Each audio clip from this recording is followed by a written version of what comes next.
To be honest, I don't think any of us will ever forget what happened when the reservoirs were built. They're built and they're here to stay, and we just have to quit looking back over our shoulders, do the best we can, and work with the city as long as the real partnership continues. You have to ultimately be so respectful of the people whose job it is to protect the water system. It's not, it's not only a job for inspectors or police. It's everybody's job. And I think that's what's so neat about the Catskill Watershed Corporation. We're not a regulatory agency. We're just a agency, a local development agency that's there to help our people who live here in the watershed. I work for the Ashokan Watershed Stream Management Program. What we do is we provide a coordinated approach to stream management in the Ashokan Watershed. I'd say the thing that I like most about my job is working with the municipalities and the local government officials to find ways to ensure that their communities are vibrant and sustainable as time goes on and well into the future.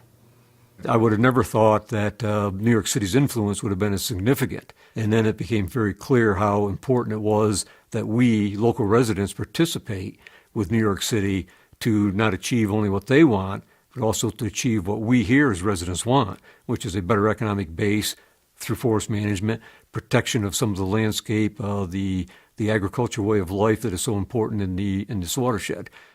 So the forests themselves, which cover the majority of the landscape in the watershed, are very significant in what comes out the tap in New York City in terms of water quality. As a whole, we collect over 50,000 samples a year and perform over 600,000 analyses.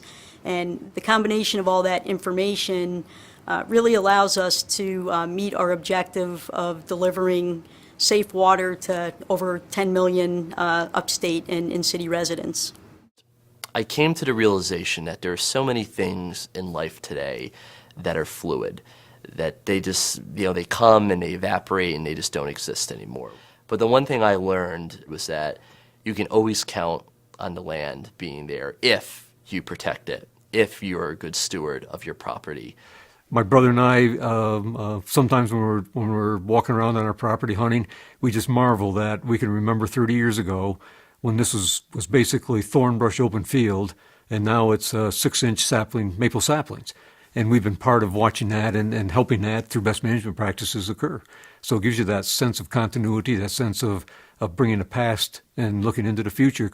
Money is part of living. You have to have it. But if you don't enjoy where you are and what you're doing, you're not succeeding. I think what should be in the history books for the Coalition of Watershed Towns is that they stood up, and the reason they stood up is they wanted, their children, their grandchildren to be able to exist here in the watershed and live here and appreciate this area. The sooner we learn about the connections to each other, the better off we are. Here we were forced, in a sense, to come to terms with each other because of a federal ruling. But the fact is, we are dependent on each other. And if you're a kid in Brooklyn and you wake up in the morning and you want to brush your teeth or take a shower, you can't do it unless the kid in Andes is looking out for the goodness of the water up there, is looking out to make sure that the water supply is protected, to make sure it's not polluted. We need to start from the very beginning, which is starting with our children, ensuring that they know what we're up to, what we're doing, how to knowing when you dump something down a drain, where it could end up, and understanding that we all drink the water.